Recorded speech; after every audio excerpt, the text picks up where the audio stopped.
하나님, 항상 베풀어 주신 은혜를 감사합니다. Эзэн минь та үргэлж бидний лөө нэгүүлсэн урсгалд баярлалаа. 저희가 어떤 상황이 있든지, 어떤 일을 겪든지, 언제나 저희를 사랑으로 대해 주심을 감사합니다. Бидний ямар ч нөхцөл байдалд юу ч болж байсан үргэлж та биднийг өөрийнхөө хайраар хүлээж авдгийн төлөө талархъя. 하나님은 모든 일을 통해서 저희를 위한 일을 이루어 가심을 믿습니다. Эзэн минь та бүх зүйлээр эцсийн дүндээ бидний төлөөх зүйлсүүдийг хийдэг гэдэгт итгэж байна. 언제나 하나님의 뜻만 따르게 하여 주시고, 또 하나님께서 주시는 말씀대로만 행하게 하여 주시옵소서. Эзэн минь бид ямар ч үед таны хүслийн дагуу үйлдэж бас ямар ч үед танаас өгөгдсөн үгийг дуулуурсаа дагахад туслаач. 이 시간도 지식을 위한 공부가 아니라 생활을 위한 공부가 되게 하여 주시고, Эзэн минь энэ цагт мөн мэдлэгийн төлөөх хичээл биш харин бид амьдрахын тулд сонсож байгаа бас хэн цаг болгож өгөөч. 배운 말씀이 적용되어서 저희의 생각과 마음가짐이 새롭게 변화되게 하여 주시옵소서. Эзэн минь та бидний сурч байгаа таны үгүүдийг бидний амьдралд хэрэгжүүлүүлж үр жимс гаргахад туслаач. 예수님의 이름으로 기도하옵나이다. Эзэн Есүсийн нэрээр залбирanгуйлаа. 아멘. 아멘.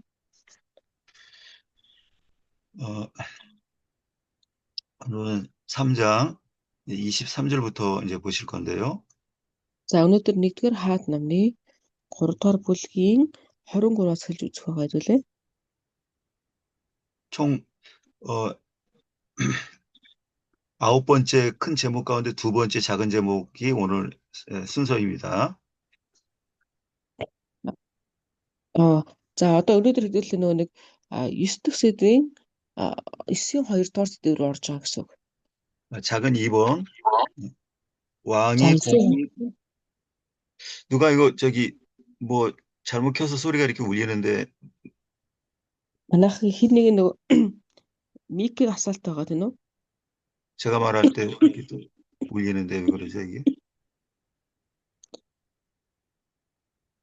방금 끄신 것 같아요. 예. 왕이 공평하게 판결함입니다. За 9-ийн 2-р сэдв болохоор хаан шударгаар шүүснэ гэсэн зүйл.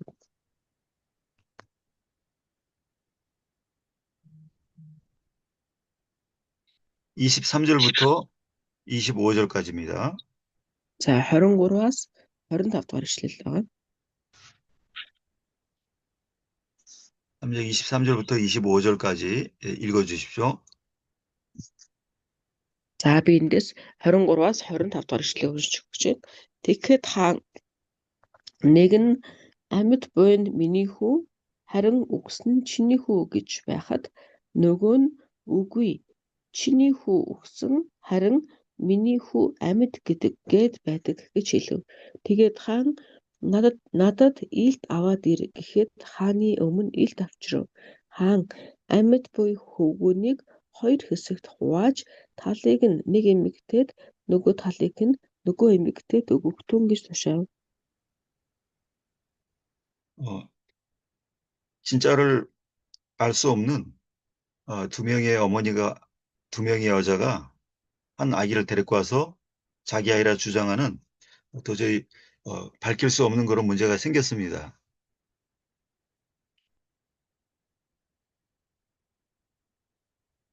다시 말할까요? За тэгэхээр ерөөсөө ойлгох аргагүй хэдүүлээ ийм нөхцөл байдлыг одоо үзэж байна тийм ээ. Хүүхдүүд нь жижигхэн тэгээд нөгөө тэр хоёр эмэгтэй хоёулаа минийх гээд байгаа ийм нөхцөл байдлын одоо шийдвэрийн талаар ярих гэж байгаа. 인간의 그 능력으로는 판단할 수 없는 이 문제를 하나님이 지혜는 판결하십니다. Гэхдээ хүний оюун ухаанаар ойлгох аргагүй тэр одоо шийдвэрүүдийг Бурхны мэрэгэн ухаанаар шийдэж болдог. 처음 내린 판결은 공평하고 조금도 치우침이 없는 판결입니다. Тэгээд тэрийг харах юм бол а, анх удаа одоо гаргаж байгаа шийдвэр гэхэд те маш ингээд мэрэгэн шийдвэр байсан.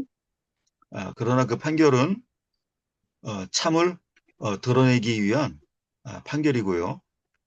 За тэгээд тэр ингээд шийдвэрийг харах юм бол яг үннийг юу яах те үннийг илчлэх ийм одоо нэг үйлдэл хийсэн байгаа. 사람의 숨은 속마음을 드러내시는 것이 하나님의 지혜입니다. Тэг бурхны мэрэгэн ухаан гэж юу хэлдэг вэ? Тэгэхээр хүний дотроо нууцсан байгаа тэр дотоод зүрх сэтгэлийг ил гаргахыг бурхны мэрэгэн ухаан хийж өгдөг. 하나님은 어, 은밀한 것을 감추시고 우리에게 필요한 것을 드러내십니다. Тэгээ бидний бурхан нуугдсан тэр нууц талд байгаа зүйлсүүдийг ил гаргаж тэгээ бас яадаг гэхээр биднэрт хэрэгтэй зүйлсүүдийг илчилж өгдөг.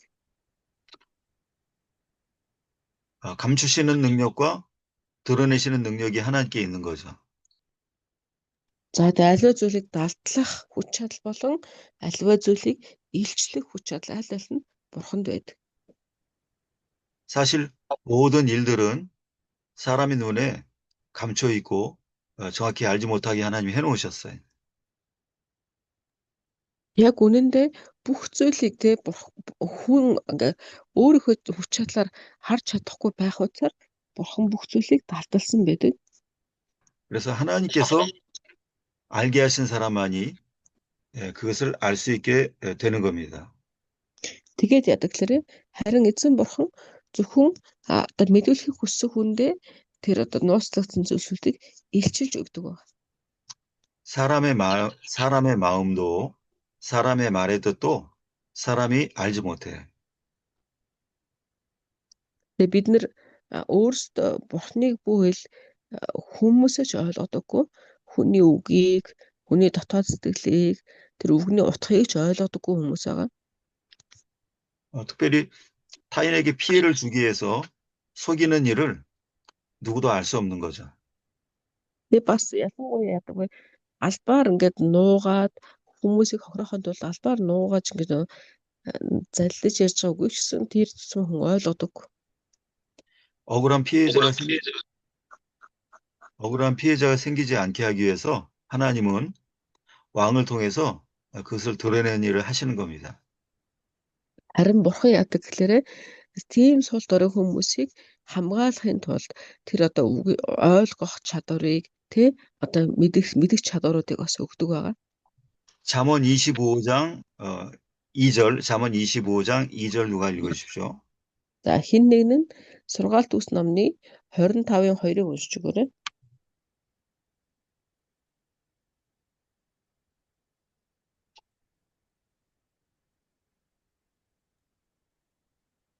Сургаалт төгс 25-2 Бурхны алдар суун хэрэг явдлыг нууцлахад хаадын алдар суун тэдгээрийг орж илрэх хүлхэд. 아멘. Амен. 하나님은 세우신 왕을 통해서 모든 필요한 일을 이루어 가시는 것입니다. Тэгээ энэ дээр харах юм бол эсэнтэй бурхан хаадаг босгодог тий. Тэгээ бурхан өөрөөс тэр босгосон хаадаараа хаадыг бас өөрийнхөө үйлстэй хэрэгэлдэг гэсэн. 그러니까 지금 내리는 솔로몬의 판결도 솔로몬의 생각이 아닌 하나님이 하시는 일입니다. Тэр яг энэчлэн одоо гаргаж байгаа Соломоны үйлдэлүүд энэ тийм ээ түүний бас шийдвэр хүртэл яхаарахгүй бурхан түүгээр ингээд ажиллаж байгаа гэдэг хэдлээ харж болно. 특별히 그 심판 자리에 앉은 왕은 모든 악을 드러내서 징벌하는 일을 하나님에 의해서 하는 거예요. Тэгээ бид нэр ялангуяа тий хаан хүний хувьд тэгээд ч одоо өнөөдрийн энэ агуулгыг харах юм бол яг юм чухал экзэгтэй шийдвэрийн судал дээр хаан хүн сууж байгаа. Тэгэхээр ийм тохиолдолд хаан илүү нөгөө мэрэгэн ухаанаар шийдвэр гаргах хэрэгтэй байгаа. 잠언 20장 8절 적으시고요. За хин нэг нь таад маань тэнүүлж байгаарай. Сургаалт үгс юу 28-ыг тэмдэглээд байгаарай. 심판 자리에 앉은 왕은 모든 그 눈으로 모든 악을 흩어지게 하느니라 그렇게 기록되어 있어요. М. За тэн дээр ямар агуулга байгаа гэхээр шүүлтийн суудал дээр суугч хаан нь тэр нүдэрээ бүх зүйлийг одоо нэгтлэнэ гэсэн ийм агуулга байгаа. 또 욥기 12장 22절에요. За бас Йов 12:22 дээр 하나님은 어두운 가운데 숨겨 있는 은밀한 것들을 밝은 대로 드러내시는 일을 하신다고 그랬습니다. за тэд нар харах юм бол ямар ч хэл бурхан зүгийг ингээ шийднэ гэсэн нэгтлэнэ гэсэн байгаа. 드러내신다라는 것은 정확히 알고 계신다라는 말과 똑같은 말이에요. За илчилнэ гэдэг үг бол бүгдийг нь аль хэдийн бурхан тодорхойгоор мэдж байгаа гэдэг үгтэй яг ижилхэн тий. Илчилнэ гэдэг нь хэдийн нь мэдж байгаа гэдэг үгтэй ижилхэн утгатай. 자기를 아무리 감추려고 해도 심령을 살피시는 마음을 보고 계시는 하나님 앞에서는 감출 수 있는 것이 아무것도 없는 거죠. Хүн өөрийгөө бол нуухыг хүсдэг. Гэтэ бурхан харин яадаг гэхээр бурхан өөрөө сүнсүүдийг нягтлаад байж байгаа учраас хэний ч өмнө одоо юу гэж те бурханаас нуух боломж байхгүй. 잠언 16장 2절 누가 읽어주십시오. За хэн нэг нь сургаалт төгс 16-гийн 2-ыг уншиж өгөө. сургаалт төгс 16-гийн 2. За 16-гийн 2. Хүмүүний бүхий зам нүдэнд нь цэвэрч сүнсийг дэнслэгч нь эзэн билээ. Амен. 아멘. 여기 행위라는 말과 심령이라는 말이 나옵니다. Амен. За энд болохоор үйлс болон сүнс гэсэн хоёр үг гарч байгаа. 이 두 단어를 같이 적어 놓으신 이유는 행위와 심령이 일치가 안 되는 경우가 많아요.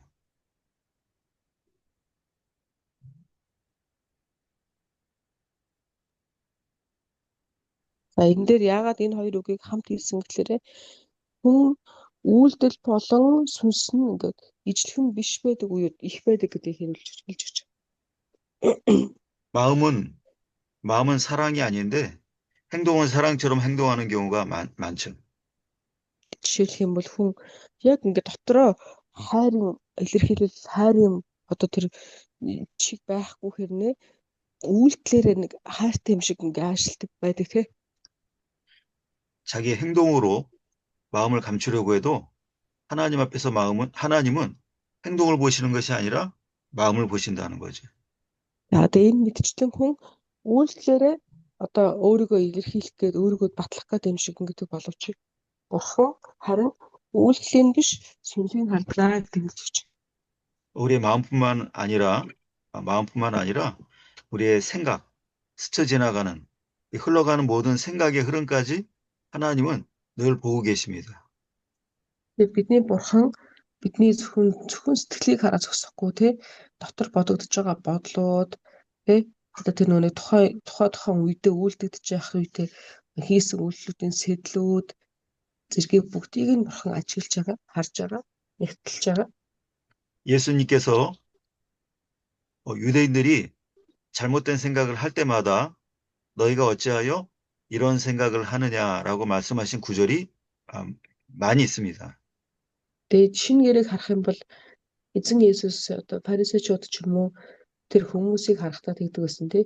Тэр хүмүүс нь дотроо муу бодол бодох бүрд эзэн Есүс тэрийг мэдчихсэн учраас та нар дотроо юунд тэгж бодно вэ гэдэг ийм одоо агуулгыг маш олон газар хэлсэн байдаг.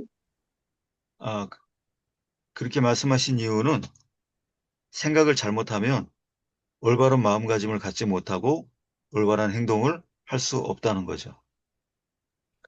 Яагаад гэхээр хүн бодол нь буруу болоод ирэхлээр хүний нөгөө үйлдэл гэсэндээ хазааж эхэлдэг.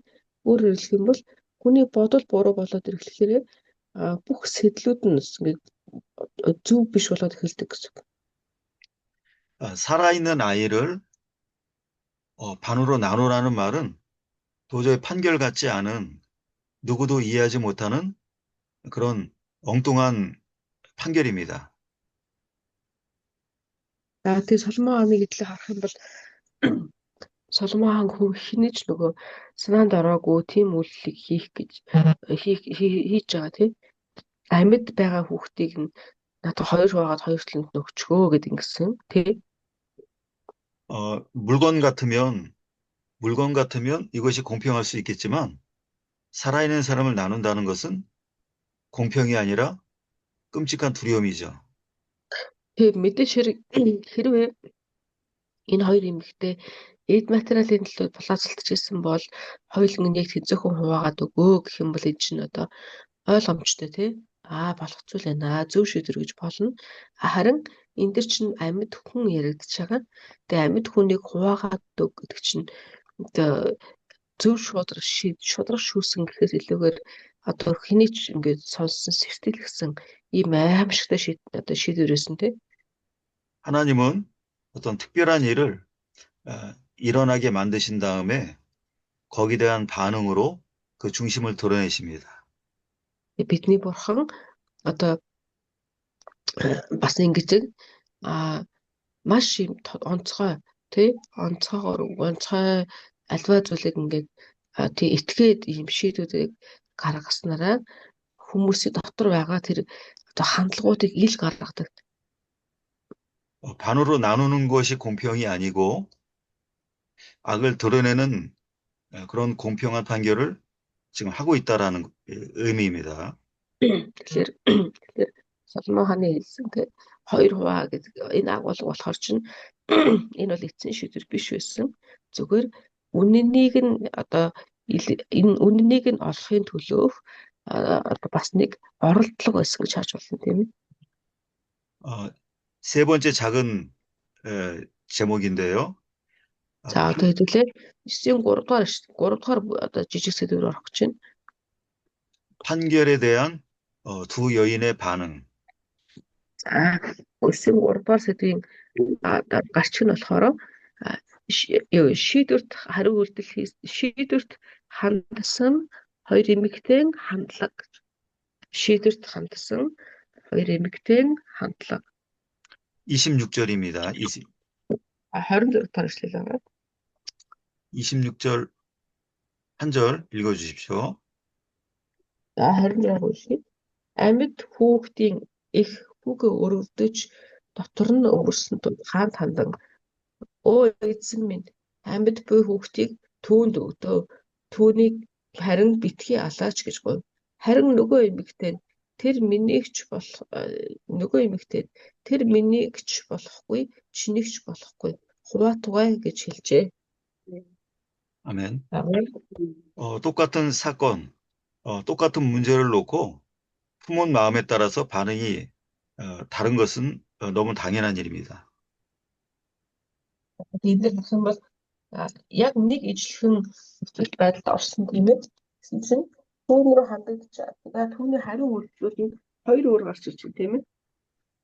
산 아이를 반으로 나눈다는 것은 그 아이가 죽는 걸 가리키는 거죠. За хэдүүлээ бүгд ойлгож байгаа тийм ээ. Хүүхдийг хоёр хуваад гэж яана гэсэн үг лээ.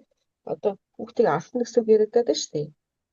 그럼 그 아이가 잘못되는 일에 대해서 어머니가 가진 반응과 어머니가 아닌 사람이 가진 마음은 반드시 다를 겁니다. Тэгэхээр хүүхдийг нь одоо өнөөх талаар ярьж яхад яг вэ түүнийг төрүүлсэн ээжийн хувьд бол одоо гаргаж байгаа тэр сэтгэл зүйн хандлага болон түүний өөрх нь хүүхэд биш хүний одоо хүүхдийн талаар ярьж байгаа болохоор гаргаж байгаа хандлага хоёр аль аль нь өөр харагдаж байгаа тийм ээ. 품은 마음이 일에 대한 반응으로 나오는 것은 감출 수가 없는 겁니다. Яг цагаад болоод ирэхээр хүмүүсийн дотор байдаг тэгээ ингээд дотроо нууцсан байгаа тэр сэтгэл зүй хөдлөлүүдээ хүмүүс ингээд нуухан аргагүй болдог. 진짜 어머니는 당연히 그 아이를 위해서 얼마나 마음이 고통스럽고 아팠겠죠.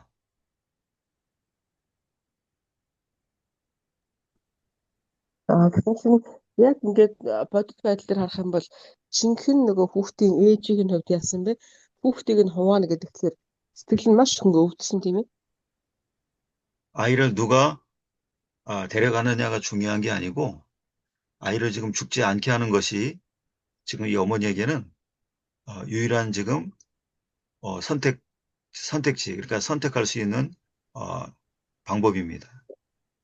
Тэгэхээр харах юм бол те хүүхдийг нь а, тэр эмэгтэй хувьд болохоор хүүхэд нь л амьд үлдчихэвэл одоо хаанч байсан явах те хинэн ч авсан явах вэ гэсэн ийм одоо сэтгэл зүйтэй байсан болохоор эмэгтэй бити хуваагач гэсэн ийм одоо юу саналыг тавьсан те. 그래서 그저 살려주기만을 자기 아이를 데려가지 못해도 살려주기만을 간절히 왕에게 구했습니다. Тийм учраас яаж исэн ч хамаагүй энэ хүүхдтэй амьд үлдээгээч гэдгийг гуйж. 근데 다른 한 여인은 나누어서 그냥 죽도록 나누라고 이렇게 말을 한 거죠. Харин нөгөө эмэгтэй болохоор те зүгээр өвхүүлэх гэж байгаа те. Тэгээд шууд хуваа гэдэг ингэж байна. Хуваа гэсэн. 이것은 누가 어머니인지를 드러내는 일일 뿐만 아니라 어떤 의도를 갖고 있는 것까지 다 드러낸 거예요.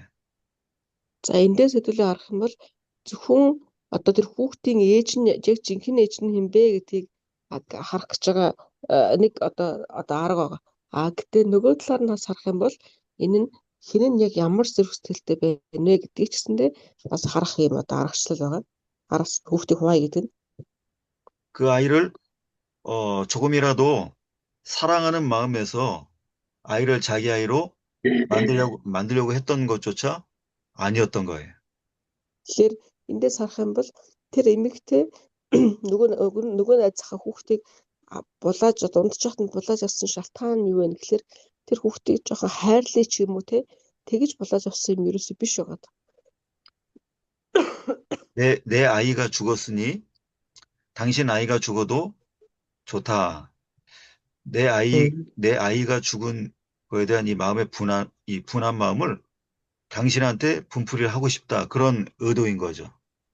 Тэгээ тэр эмэгтэй те нөгөө найзынхаа хүүхдийг авсан гол тэр үйлдэлийнх нь сэдлийг нь харах юм бол ямар сэдэл вэ гэхээр за хайрлаа да гэсэн биш эсрэгээр нь миний хүүхд хүсэн юм чинь чиний ч гэсэн хүүхэг ер нь бол би миний хүүхд хүчээд хад яах лээрэ чиний өө тах хүүхэд амьд ижидгийг гэдэг ч юм уу те ийм одоо сэтгэл зүйн дотор нууцчлан гэдэг хэллээ эндээс харж болохоор 이런 마음으로 아이를 빼앗아가는 걸 성공했다고 하면 어머니도 평생 마음의 고통을 겪고 아이도 평생 고통을 겪었을 겁니다. магадгүй те одоо гэдгийг тэр нэг ихний саяны ихний эмэгтэй ээж нь хэлсэнчлэн хүүхдийн тэр эмэгтэйд өглөө гэж бодъё. Тэгэх юм бол одоо энэ хоёр дахь эмэгтэй бол үнэхээр хайрлах сэтгэлээр аваагүй учраас те энэ тэр жинхэнэ эмэгтэй ч маш зовх байсан эсвэл тэр хүүхдэн ч гэсэндээ хайрыг авч чадахгүй гэж зовх байсан те. 하나님은 억울한 피해자가 생기지 않도록 공평한 판단을 많은 사람이 공감할 수 있도록, 많은 사람이 인정할 수 있도록 그 지혜로운 판단을 하나님이 내리신 거죠. Тэгэхээр тэр мэтчлэн хэрвээ одоо тийм олон хүмүүсийн энэ ч оролцоо яригдж байгаа. Тэгэхээр хэн хэнийг нь одоо эрх тэгшээр шүүхийн тулд Бурхны мэрэгэн ухаан ажилласан тийм ээ. 하나님이 하시는 일은 현재 일만 봐서는 그 일이 거기에 어떤 뜻이 있는지 모를 때가 많습니다. Тэгээ Бурхны ажлын ингээд үйлсүүдийг харахад бид нэр яг одоо яг ямар төвшөнд явж байгаа тий энэ нь одоо яг яах вэ одоо ингэх юм байна гэх мэтчлэн одоо гих хэмжээний одоо тодорхой зүйлүүдийг заримдаа бид мэддэггүй. 근데 많은 사람들이 현재 일만 보고 쉽게 단정하고 하나님을 의심합니다. Харин олон хүмүүс тэр утгаар нь сайн нэг мэддэхгүй тодорхойгүй байгаа талаар нь олон хүмүүс эргэлздэг тий ингээд тууштай байхгүй янз бүрийн үйлдэлүүдийг гаргадаг. 홍해 바닷가에 막혀 있고 애국 군대가 쫓아올 때 우리를 죽이려고 하는 것인가 그렇게만 보이는 것만 가지고 판단했죠. Жишээлх юм бол нөгөө улаан тэнгисийн өмнө Израильчууд ирж чинь яг бодож үзэх юм бол урд талд нь улаан тэнгис, ард талд нь нөгөө Египтчүүд ирж байгаа тэр байдал донд олон хүмүүс эцсийн үрд бурхандаа найдаж чадахгүйгээр эсрэгээр гомдолдог тий. Биднийг өхүүлэх гэж одоо Египтэд оршуулгын газар байхгүй болохоор биднийг энд авчирч өхүүлэх гэж байна гэж ингэж ярьсан. 양식도 없고 물도 없는 그런 광야로 인도하신 일이나 아니면은 거인들이 사는 가나안 땅으로 들어가라고 하신 일, 이것들이 사람들에게 이해가 안 됐을 겁니다. Тэгэхээр одоо жишээлбэл дараад нь бас тий би таадаг авраад сүү болон балаар урсах газар аваачнаа гэж хэлсэн. Тэгэн гутаа Усны гисэн мөртлөө яг өдөрдсөн тэр газрыг харах юм бол ямар газар байсан бэлээ? Хинч байхгүй ийм цөлөр ингээд дагуулсан тий. Тэгээ түүнийг харахад ч гэсэндээ одоо ойлгомжгүй байсан баг. 그래서 시간이 지내놓고 보니까 죽이려고 데리고 나온 것이 아니라 살리기 위해서 데리고 나온 것이구나를 알 수 있었죠. Гэтэ яг үнэндээ бол одоо бид нар харахад чинь тий үнэхээр бидний цөлрөө өдөрдсөн ямар учир байсан бэ? Өхүүлэх гэж биш. Тэр улаан тэнгис рүү авчихж гэсэндээ өхүүлэх гэж биш. Амьдрахын тулд байсан шүү дээ тий. 처음 판결을 들었을 때는 아이를 죽이는 걸로 그렇게 보는 사람마다 이해했을 겁니다. Тэгэхээр магадгүй тий анханасаа түүнийг тий эзний тэр үйлсэд маш найдаж исэн хүмүүс бол түүнийг ихтэй мэдчихсэн байх. Бурхан ямар ч байсан гарч байгаа гэдгийг ойлгож исэн байх. 그러나 시간이 지나놓고 보니까 아이를 살리기 위해서 아이와 어머니를 행복하게 살기 위해서 하나님께서 그 일을 하신 것을 알 수 있는 거죠. Тэгээ яг энэтэй адилхан өнөөдрийн тэр хүүхдийг хуваа гэдэг энэ шийдвэр ч гэсэндээ үнэхээр ойлгоход бэрх байсан тий. Гэхдээ цаг хугацаа өнгөрсний дараа харахад эцсийн шийдвэр дээр харахад үгүй юм байна. Энэ үнэхээр хүүхдийг чихэн ээжд нь үлдээх гэжсэн шийдвэр байна гэдгийг ингээ харж болохоор байсан. 내 눈에 보이는 현실이 안 좋아 보여도 하나님 그 모든 일을 통해서 나를 살리고 나를 고치기 위한 일들임을 우리 모든 인간이 믿어야 합니다. Тэгээ бидний амьдралаас ялгаа авахгүй бидний нүдэнд яг одоо харагдаж байгаа зүйлсүүд дотор тийм ээ болж байгаа зүйл нэг ч харагдахгүй ч юм уу хэцүүд үл харагдаж магадгүй. Гэхдээ бид нэр тэр дунд яах ёстой гэхээр эглээч гэсэндээ альва зүйлсүүд бүх юмсууд сайн бурхны гарт байгаа бөгөөд бидний бурхан бидний төлөө үйлдэж байгаа гэдэг дээр нь хэдүүлээ үргэлж ингэ сандаг байх хэрэгтэй.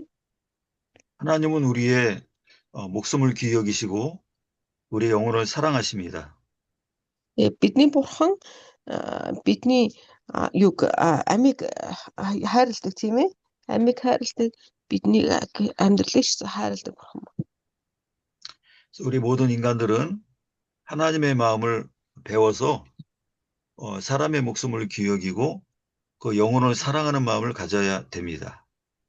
бид нар ч гэсэндээ энэ одоо хүнийг хайрладаг энэ бурхны сэтгэлийг бид нар өвлөж тэгээд энэ бурхны сэтгэлийг өвлөхдөө хүнийг харахтаа хайр нүдээр харж хүний сүнсийг аврахын төлөө ингээд шамдахны чухал байгаа.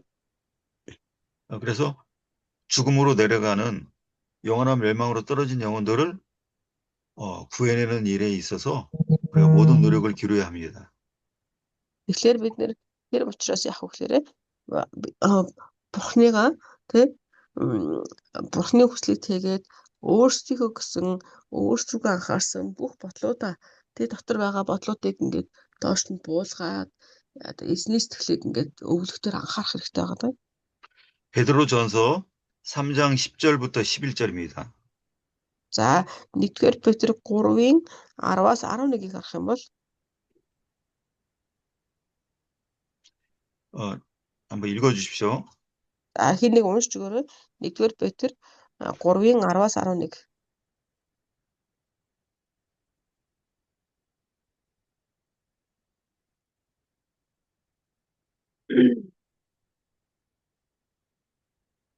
уншиж байна. За би унши. Би миктэй бодсон байна. 1-р Петр 3:10-аас 11 тий.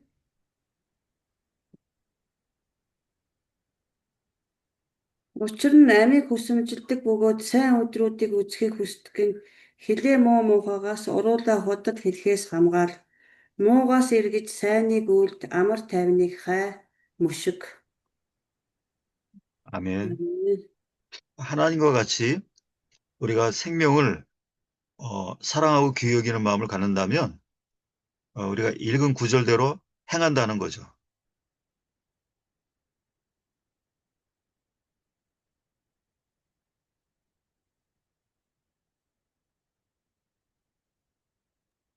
Уухнаа Мики хаацсан байна. За бид нэр Бурхны зүрх сэтгэлийг тэгээд Бурхны зүрх сэтгэлийг тээдэг хүн яадаг гэхээр хүний доторх хүн саяны 1-р Петр 3-ын 10-11 дээр гарч байгаачлан ийм зүрх сэтгэлээр үйлддэг гэсэн үг. 말이 있어서 거짓된 말이나 악한 말을 하지 않고 행동에 있어서 선을 행하는 그런 열매가 생명을 사랑하는 자에게 그런 열매가 나온다는 거죠. Өөрөөр хэлэх юм бол үнэхээр эзэн Бурхны сэтгэлийг тээгээд амийг ингээ хайрладаг хүн, хүний амийг хайрладаг хүний амнаас нь ямар нэгэн сөрөг үг юм уу муу үг гардаггүй гэж. За тэгээд үйлдэл нь гэсэндээ ямар байдаг гэсэн бэ? Сайныг үйлддэг гэсэн. 특별히 복음 전하는 사역자는 영혼을 귀히 여기는 마음을 갖지 않으면은 결코 하나님께 쓰임 받지 못합니다.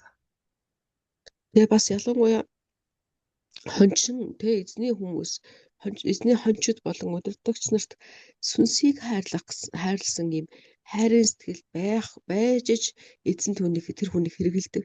Хэрвээ одоо гадна талд юу гэдгийг тэр сүнсийг хайрладаг юм сэтгэлгүй байгаад байвал яадаг гэхээр эзэнд хэрэглэгдэж ингэж боломжгүй болдог. 영원한 생명 얻는 일을 얼만큼 귀히 여기느냐에 따라서 하나님의 사용하시는 정도가 달라요. Тэгэхээр сүнсийг хайрлаж байгаа тэр одоо хайрын сэтгэлийн хэмжээ хэр байгаагаас шалтгаалаад тэр эзэнд бас хэрэглэгдэх тэр хэмжээ нь бас ингээд одоо хамаарч болно. 하나님은 우리 영의 아버지시고 우리를 살리시는 것은 영입니다. Тэгээд бидний бурхан бол бидний сүнсний аав тэгээд биднийг анх амьлуулахдаа яасан бэлээ? Үлээж ингээд сүнсийг оруулж амьлуулсан байгаа 육체가 가지고 있는 모든 것들은 다 영을 살리기 위해서 쓰임 받는 것들이에요. Тэгэхээр бидний энэ мах бодод байгаа бүх зүйл юуны төлөө байдаг гэхээр тэр сүнсийг амьд байлгахын төлөө байдаг. 우리의 영혼 구원을 위해서 하나님은 죽을 위험에 있는 사람조차 그 죽음에서 건지시는 겁니다. Тэгэхээр бид нар яадаг вэ? Энэ сүнсийг аврахын тулд бурхан яадаг вэ? Өвхөхөөс өөр аргагүйс хүмүүсийг хүртэл ингээд амьлуулдаг байгаа. 그래서 하나님의 마음을 갖고 있는 사람은 형제를 진정으로 사랑한다라는 사실을 우리가 잊으시면 안 됩니다. Тэгэхээр бид нэр яг энтэй адилхан сүнсийг хайрладаг хүн одоо бурхны зүрх сэтгэлтэй учраас хүмүүсийг ч гэсэндээ маш ингээд нөгөө хайраар хөвчээр ингээд хүлээж авдаг гэдгийг бас мэдэх хэрэгтэй. 네 번째 그 작은 제목이요. За адилхан 9-4 рүү оръё. 완벽한 두 번째 판결. За 9-4-р сэдв болохоор эцсийн төгс шийдвэр гэсэн утга байна.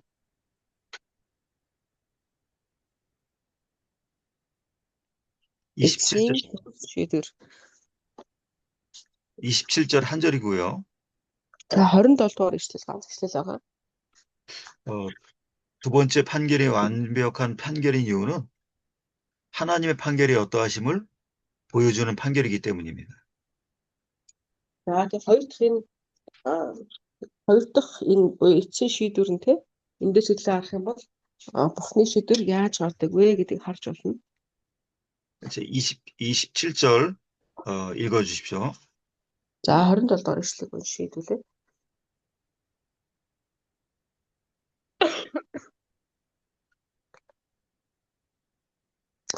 Хаан хариулан эхний эмэгтэйд амьд буй хүүг өгөхтөн хүүг бүү ал түүний их нь тэр мөн гэжээ. 아멘. 아멘. 처음의 판결은 마치 아이를 죽이는 것과 같은 그런 판결이었습니다. За тэгээд л харах юм бол эхний шийдвэр нь болохоор яг нэг хүүхдийг алах гэж байгаа юм шиг, үнэхээр л алах гэж байгаа юм шиг ийм шийдэлсэн тийм бодлого өгсөн. 근데 두 번째 판결을 보니까 죽이는 것이 목적이 아니고 결코 죽이지 않는 것이 목적이었던 거죠. Тэгээд үлээ одоо ингэж харах юм бол хоёр дахь шийдвэр нь харах юм бол үнэхээр хүүгийг алахыг эцэгнээс алахтайг тий харин түүний чиглэнэлийг олж исэн байна гэдгийг л харж байна. 그리고 아이를 잃을 뻔한 어머니에게 아이를 되찾아주는 판결이었습니다. Өөрөөр хэлэх юм бол хүүхдээ алдах шахсан тэр эмэгтэйд хүүхдийг нь буцааж өгөх ийм одоо шийдвэр байсан. 억울한 피해를 입지 않게 하고 악은 드러내서 징벌하시는 판결이에요. Өөрөөр хэлэх юм бол нэг харамсалтайгаар тэр эмэгтэйд ингээ хохироох гэсэн тийм одоо үйл явдал биш харин эсрэгээр нь тэр эмэгтэйд баяртайгаар өрийн тэрвэрлэх гэсэн ийм шийдвэр байгааг харж байна. 이 아이의 어머니가 마음이 어땠겠습니까? Тэгвэл одоо энэ зөв шийдвэр авах үед хүүхдийн ээжийн сэтгэл ямар байсан бол 아이가 죽는 줄 알았는데 죽지 않게 된 것이 감사한 것이고요. нэгдүгээр бид хэрэг бидний хааны шийдвэрийн залхины дагуу яана хүүхдүүдээ зовсон баг тийм. Тэгэхээр одоо болохоор хүүхд нь өхөөгүй тийм өөр дөр нь ирж байгаа. 아이를 잃어버릴 뻔했는데 아이를 되찾은 것이 감사한 것이고요. Тэгээд хүүхдээ алсах шахсан боловч хүүхдээ амьдаар буцаж авч чадсан баг. 자기는 범죄자처럼 보였지만 그런 누명이 벗겨진 것이 더 감사했을 겁니다. Дээр эмэгтэй хувьд болохоор ч өөрөө одоо гэмтэн хүн шиг тийм болцсон. Яг л нөгөө эмэгтэй чинь өөрийг нь юу ч бодог байхад миний хүүхдийг авсан гэж гүтгсэн тий. Гэтэ тэр эмэгтэй одоо гүтгүүлж ирсэн боловч буцаад өөрөө гэмтэй биш гэдэг ингээд цагаат тавьчихаг харсан тий. 아이를 되찾은 어머니의 기쁨이 바로 하나님의 기쁨입니다. За л хэдүүлээ эндээс мэдэх зүйл хүчээр хүүхдээ буцаагаад олж авч байгаа энэ эмэгтэйн баяр хөөр бол яг ижилхэн Бурхны баяр хөөртэй ижилхэн байдаг. 누가복음 15장 24절 읽어주십시오. За хин нэг нь Луг 15-ын 24-ийг уншчих уу? Луг 15-ын 24.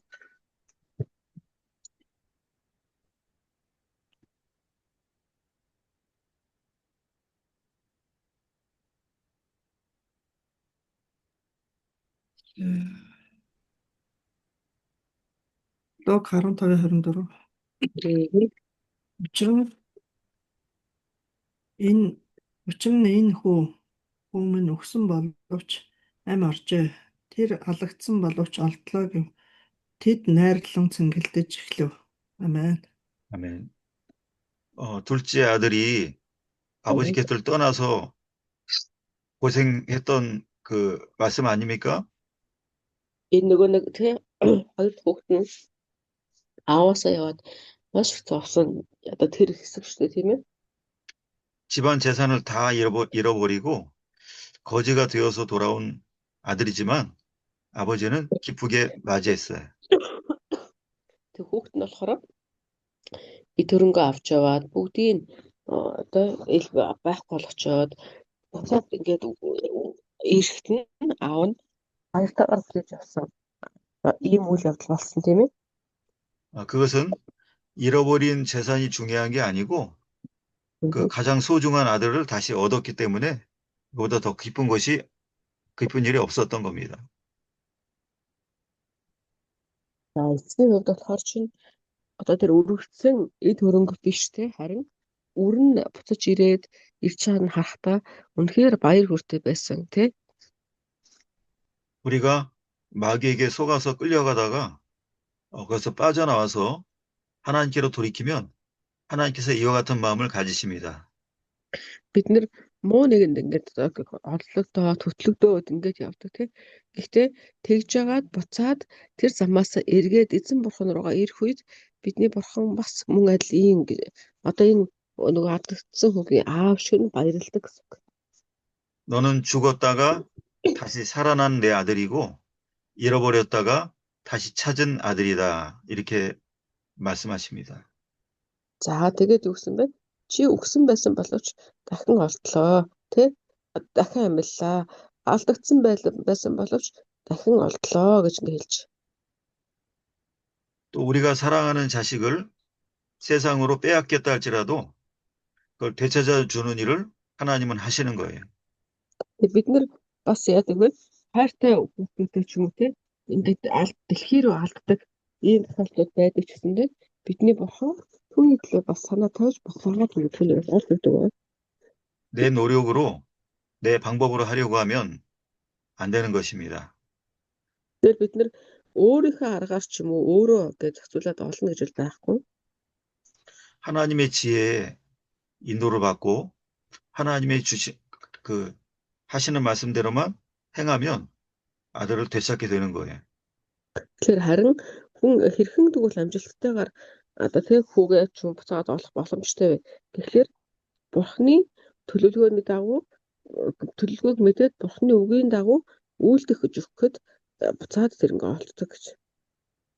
죽은 아이를 살려서 어머니에게 돌려준 일이 엘리야 선지자 때도 있었고 엘리야 선지자도 그 일을 했었죠. За тэгэхээр тухайн үед бас нэг нөгөө одоо хуучингэрийг харах юм бол байдаг тийм.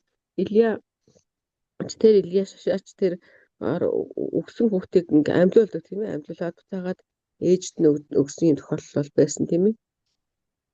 그 일을 하시던 하나님이 예수님의 몸으로 오셔서 또 죽은 아들과 딸을 살려서 부모에게 주는 일을 또 하셨습니다. За тэгээ эзэн Есүс гэсэн бас тийм зүйлийг хийсэн тийм ээ. Өгсөн байсан хүнийг хүүхдийг ингээ амьлуулсан тохиолдол байдаг.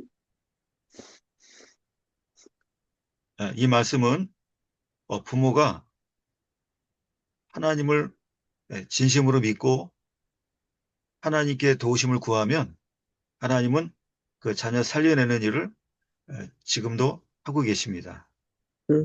За тэгээ энэ үгийг харах юм бол бидний тийм бид яадаг вэ? Үр хүүхдүүд алдах тийм ийм тохиолдлууд зөндөө байдаг гэдгийг хэлж өгч байна. Харин эзэн бурхан маань буцаагаад тэр бүх зүйлүүд дээр одоо биднэрт буцааж өгдөг ийм нэгүүлсэлийг өгдөг. 10번째 큰 제목 모든 백성이 두려워함. За хэлээ. Одоо 10 дугаар сэдв рүү орж байгаа. Том 10 дугаар сэдв. За 10 дугаар сэдвийн гарч нь болохоор бүх ард түмэн эмээснэн гэж.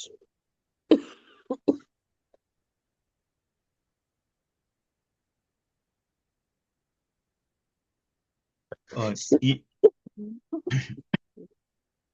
28절이고요. 28 дугаар эшлэл байгаа. 28절 한 절만 읽어주십시오. За хэдүүлээ одоо 28 дугаар эшлэлийг уншия. 28 дугаар эшлэл дээр болохоор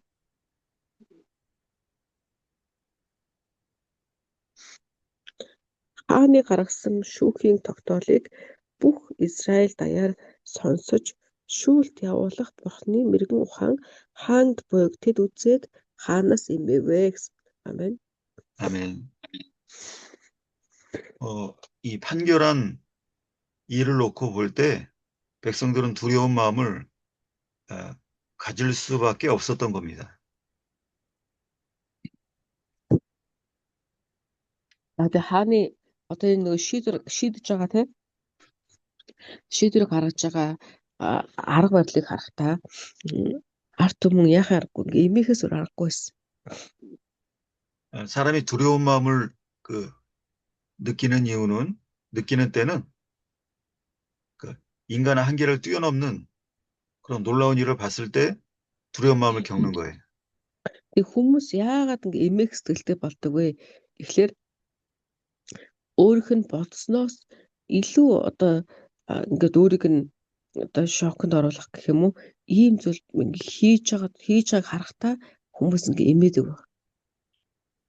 솔로몬의 판결을 보며 하나님의 지혜를 받고 하나님의 일해 주심을 받습니다. Тэгээ Соломоны шийдвэрийг харахтаа эн чинь хүний хийх ёстой зүйл биш вэ? Үнэхээр Бурхны мэрэгэн ухаан түүнтэй хамт байна. Бурхан түүнээр ингээд дамжуулаад шийдвэрийг гаргасан байна гэдэг тэд нэг ойлгосон баг. 이것은 하나님이 자기를 일하시는 것으로 자기를 나타낸 그런 상황입니다.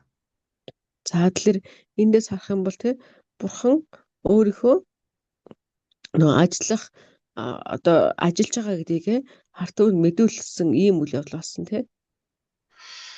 하나님의 일은 사람도 할 수 있는 일을 하시는 게 아니고 하나님만이 하시는 일을 하나님은 하시는 거예요. Тэг Бурхан юу хийдэг вэ? Бурханы хийдэг зүйл нь зөвхөн хүмүүсийн хийдэг зүйлийг хийдэг биш харин бүх хүмүүсийн хийдэг зүйлийг хийдэг биш харин зөвхөн Бурхан л хийж чадах тэр зүйлийг Бурхан хийдэг баг. 모든 인간은 하나님이 하시는 일을 볼 때 두려운 마음을 가지고 거기에 굴복하게 됩니다. Тэр утгаараа бүх хүмүүс тэр Бурханы хийж байгаа ажлыг харахтаа өөрсдөө нь хийж чадахгүй зүйлийг Бурхан хийж байгааг мэддэгтэй эмээх сэтгэлтэй болдог баг. 솔로몬의 아버지 다윗도 모든 백성들이 다윗을 두려워하는 마음을 갖고 있었어요. За тэгээ Соломоны хүү одоо 주승의 목사 다시 한 번만 해주시겠어요? 예, 솔로몬 다윗 왕에 대해서도 모든 음. 백성들이 두려워하는 마음을 갖고 있었어요. Давид бас хаан болох үед ч гэсэндээ арт мөн бүгдээрээ ингээ эмээх сэтгэлтэй болж байсан баг. 그럼 다윗이 겁을 주고 굉장히 강압적인 방법으로 통치를 해서 그런 것일까요? Тэгвэл яагаад гэсэн бол Давид юг Давид үнэхээр арт түмэндээ тийм юг өгчээсэн гэж юу? Одоо айдсыг өгчээсэн гэж бодож байна надад. 그런 의미가 아닌 하나님의 일하심을 늘 볼 수 있기 때문에 하나님 앞에 갖는 두려운 마음을 다윗에게 갖고 있었던 거죠. За тэгээ харин Давид гэдгийг одоо тийм одоо аимшигтай ч юм уу ийм харгас ийм байгаас учраас айсан биш байгаа. Харин ясаглаарэ Давидын хийсэн зүйл болгон эзэн бурхантай хамт хийгдсэн. Өөрөөр хэлбэл бурхны өмнө хийжсэн зүйлүүд байсан учраас Давидаас ингэж эмээсэн юм. 사무엘하 14장 20절 적으시고요. За манайхаар 2-р Самуэль 14-ийн 20 гэсэн ишлэгийг тэмдэглэж байгаарай. 그리고 사무엘하 19장 27절이요. За бас 2-р Самуэль 19-ийн 20.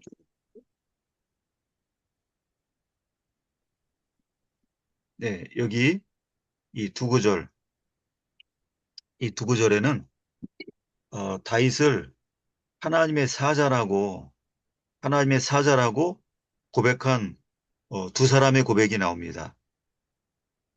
За энэ хоёр ишлэлийг хэлээ харах юм бол эндээ юу мэдж болох вэ гэхээр Давидыг эзний бурхны нэгц гэж ингэ хэлж байгаа. Агуулгууд гарч ирж байгаа. 19-20 гэсэн ууг намайд үү? 19-ийн 27. Оо 27 юм. Нэрлэн. За 왕이 판결하는 것이나 모든 판단하는 것을 통해서 하나님의 지혜를 다윗이 그렇게 하는 걸 보면서 하나님의 지혜를 받기 때문이죠. За тэгэхээр яагаад ингэж хэлсэн гэхээр тэр Давидэд Бурхны мэрэгэн ухаан Бурхантай хамт ингэж хийгдэж байгаа тийм шийдвэрүүд байсан учраас тэрийг харахтаа энэ бол яхаарахгүй Бурхны элч байна гэж харсан баг. 하나님의 사랑 또 하나님의 의로우심 보이지 않는 하나님의 성품이 다윗을 통해 보였던 겁니다. Яагаад тэлээ Давидаас юу харагдсан тэлээ Бурхны хайр тий бас тэр ингээ одоо Бурханд байдаг тэр дүр төрхүүд зан чанарууд харагдсан гэсэн үг. 다윗뿐만 아니라 우리 사역자나 믿음의 성도를 볼 때 불신자의 마음도 그와 같아야 합니다. За тэгэхээр яг одоо хүмүүс Давидыг харахтаа тий Бурхны дүр төрх, Бурхны мөн чанар, тэр Бурхны сэтгэл түүнд байгаа учраас энэ яхаарахгүй Бурхны элч гэж хэлж байгаачлан итгэгч хүн таныг харахтаа ч гэсэндээ одоо итгэгч биш хүмүүс харахтаа яг энэ Давид шиг ингээд дүгндэг байх нь чухал байна. 목회자에게 하나님의 성품이 보이고 하나님의 지혜가 보이고 하나님의 일하심이 나타날 때 Одоо тий удирдагч хүнээс Бурхны мэрэгэн ухаан, Бурхны дүр төрх, тий Бурхны одоо тэр ёс зүй харагдах үед яадаг гэхээр 목회자를 통해서 하나님의 살아계심을 발견하면 그 앞에서 두려워할 수밖에 없는 거죠. тэр тэрийг харах үедээ Бурхан амьд байна гэдгийг хүмүүс мэдэх болгондоо өөр ирэхгүй ингээд эмээх сэтгэлтэй болдог баг. 그럼 누가 그런 하나님의 살아계심을 나타낼 수 있는가? 그게 중요한 것입니다. Тэгэхээр бид нар түнд яг л тэгвэл хэн нь Бурхны дүр төрхийг тэгж итгэж биш хүмүүст харуулж чадах болоо. Тэг харуулах вэ гэдэг нь их чухал байгаа. 다윗과 같이 하고 솔로몬 같이 하면 되는 것인데요. За шууд утгаараа болохоор тгийг гэвэл Давид шиг эсвэл Соломон шиг үйлдэл болно. 다윗은 자기를 목자 없이 살 수 없는 양이라고 고백을 했고요. За тэгэхээр Давид өөрийгөө юу гэсэн гэхээр би өөрийгөө ямар нэгэн зориггүйгээр ингээд тэнэжүүлж байгаад өгдөг хонь гэж бодохгүй байна гэж хэлсэн байгаа. 솔로몬은 자기를 아이라고 아무것도 모르는 그런 경험이 없는 사람이라고 그래 젊은 사람이라고 그렇게 말을 했습니다.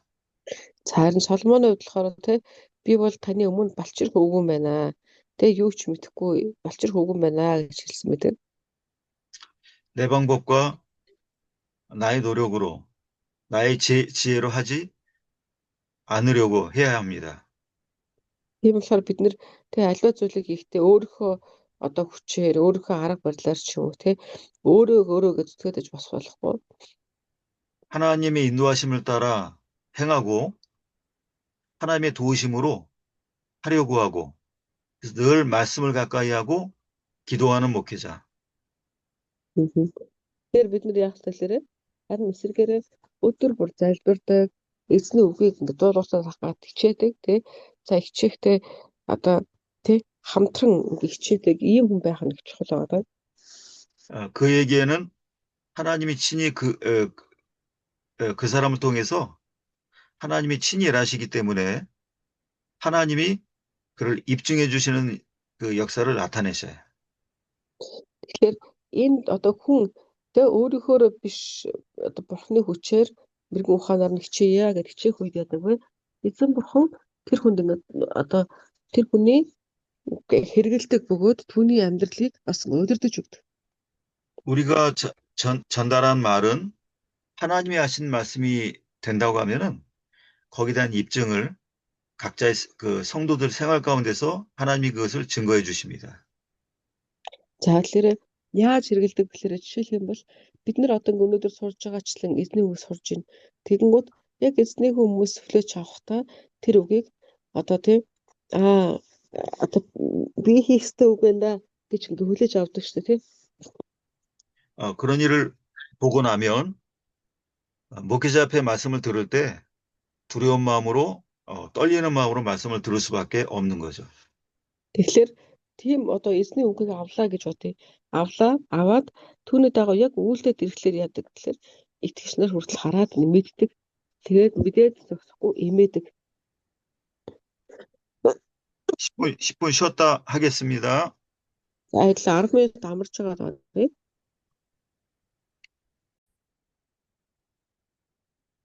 네, 4장으로 이제 들어가겠습니다.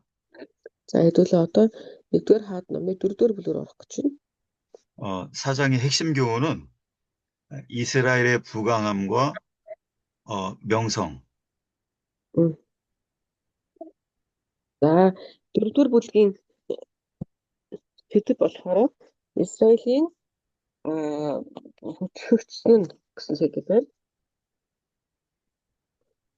명성 뭐지 무슨 이름이 유명해지는 Израилийн тийм хүчрхэгжиж алдарсан гэсэн Израиль хүчрхэгжиж алдарсан гэсэн сэдэв байна.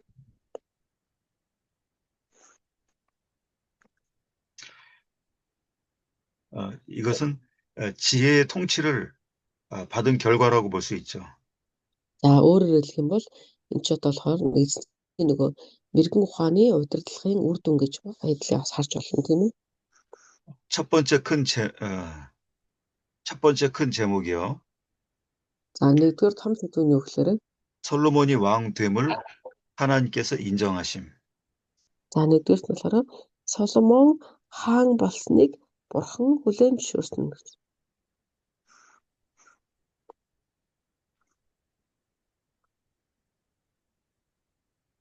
1절 한 절입니다. 1-3 дугаар ишлэл байгаа.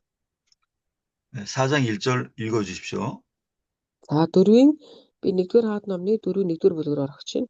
Ийхүү Соломон хаан бүх Израилийг захирах хаан болжээ. Амен. 아멘. 너무 당연하고 별 특별한 내용이 없는 그 구절처럼 보입니다. За энэ ингээ харах юм бол нэг тийм одоо турхтал байхгүй юм шиг нэг хингийн нэг богино ишлэл шиг харагдчихээн тий 1-р ишлэл. 이미 솔로몬의 통치 행위가 통치하는 일이 앞서 기록되어 있는 상황에서 왜 왕이 되었다라는 말씀을 하셨을까요? Тэ уул нь бол одоо нийлээ харах юм бол 3-р бүлэг дээр хаан аль хэдийн нэ одоо хаан ширээн дээр суугаад хүмүүсийг захираад шүүгээд ингээд эхэлсэн шүү дээ. Тэгсэн чинь 4-р бүлэг дээр яагаад ингэж бичсэн болоо? Хаан болов гэж. 이 말씀은 왕의 자리에 앉았다라는 사실을 왕의 자리에 올라갔다는 사실을 말씀하는 게 아니고 왕의 역할을 바로 하고 있다라는 걸 말씀하시는 겁니다. Тэгэхээр энд одоо 4-1-р ишлэл болохоор Соломон хааныг одоо хаан суудал дээр буюу хаан сэнтидээ заларлаа гэсэн утгаар хэлээгүй харин тэрээр яг хаан хүний хувьд хийх ёстой үндсэн үүргүүдээ хийж эхэлсэн гэсэн утгаар хэлж. 사람이 보는 관점이 아닌 하나님의 인정을 받았다라는 그런 의미가 있는 거죠. өөрөөр хэлэх юм бол одоо нөгөө нэг бурхан хүний шууд өөрөөр хэлэх юм бол хүн болон бурханд бүрэн хүлээн зөвшөөрөлөө гэсэн утгаар хэлж байгаа. 사울 왕 같은 경우에는 왕이 된 이후에 하나님의 뜻을 따르지 않았어요. За тэгээд хэдүүлээ Саул хааныг мэдж байгаа. Тэгээд Саул хааныг харах юм бол хаан болж дэлгэснийхээ дараа бурхны одоо үгийг зөрчсөн. Дагаагүй. 왕이신 하나님의 뜻대로 행하지 않는 자는 결코 인간 왕이 될 수 없는 겁니다. За тэгэхээр одоо нөгөө хаан судалд суусан ч гэсэндээ хүн бурхны хүслийн дагуу амьдрахгүй бол бидний нөгөө одоо хүслийг биелүүлэх хүслийн дагуух биш тийм хаан болж хуурна гэсэн үг шүү дээ. 그래서 말씀을 불순종한 사울 왕에게 선지자가 당신은 하나님께서 왕이 되지 못하게 버리셨다라고 말씀을 전했죠. За тэгэнгүүт Саул дээр идлээ бодож үзэх юм бол түүний бурхны үе дагаагүй учраас бурхан яасан бэлээ түүнийг хайсан гэж хэлсэн тий. 그 말을 듣고 나서 바로 듣자마자 왕위에서 쫓겨난 건 아니에요. За гэхдээ яасан бэлээ шууд хаан бас түүнийг ингээд одоо хаан биш болголоо гэчингүүтээ шууд одоо шууд бол гэж хэлээгүй. 오랜 시간 동안 왕위에 앉아 있기는 했지만 하나님이 원하시는 통치를 하지 않고 하나님의 인정을 받지 못한 왕이었었던 거예요. За тэгэхээр тэр нь одоо тэгснээрээ харин яаж юм гэхээр бурхан түүнийг орхиод ирэхээр тэр хаан ширээнд сууж ирсэн хаан судалтаа сууж ирсэн ч гэсэндээ альва зүйлийг хийх үед нь эзэн бурхан нөгөө хүлийн зөвшөөрөхгүй тий эсвэл түүнтэй хамт бурхан байхгүй ч юм уу ийм цаг оюутыг өнгөрөөжсөн гэсэн утгатай. 사울이 왕으로 있을 그때에 하나님은 사울을 인정하지 아니하시고 아직 왕이 되지 않은 다윗을 하나님이 인정하셨던 거죠. За тэгэхээр бурхан Саулаас одоо боллоо гэсэн гэлээж гисэндээ яасан бэ? Одоо хаан гэдэг тусгай болсон. Гэхдээ тэрээр хаан болоогүй байсан тий одоохондоо жижигхэн балчир байсан. Тэр Давидд гэх ингээд тусчихсан. 그럼 여러분은 하나님의 인정을 받은 것과 받지 않은 것 둘이 어떤 차이가 있다고 보십니까? За хэдлээ бодож үзье. Тэгэх юм бол хүний одоо нөгөө нэг тий бүдөө бурханыг бүдөө зөвшөөрөхгүй байна гэж зөвшөөрөх бурханы хүлээн зөвшөөрн бурхан хүлээн зөвшөөрөхгүй гэдэг энэ хоёр үгийн ямар одоо утгатай гэж бодож байна наахан. 그 의견을 한번 말씀해 보실 분 말씀해 보시기 바랍니다. Магадгүй тий одоо энэ тал дээр хэлмээр байгаа хүн бол хэлж болно шүү.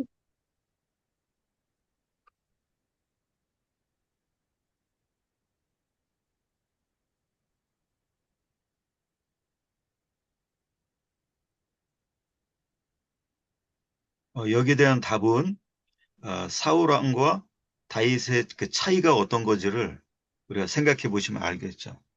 За хэдүүлээ одоо тий энэ агуулгыг харах юм бол тий Саул болон Давид хаан хоёрыг харьцуулаад харахад л ялгаа нь шууд харагдаж байгаа.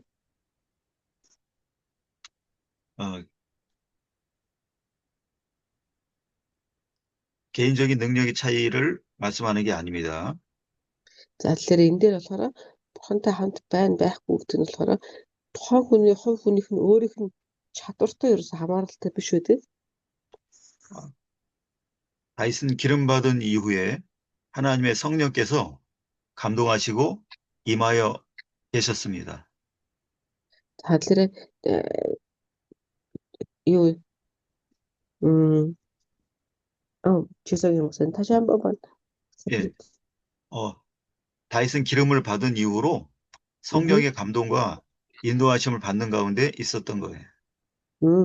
Давидын хувьд болохоор чинь ташлалсныхоо дараа ариун сүнсний удирдлагын доор тийм бас ариун сүнсний чиглүүлгээр ингэ явж ирсэн байна. 다윗이 성령 인도함을 받을 그때에 사울은 성령이 떠나시고 악신이 대신 그 사울을 주장했던 거죠. За тэгэхээр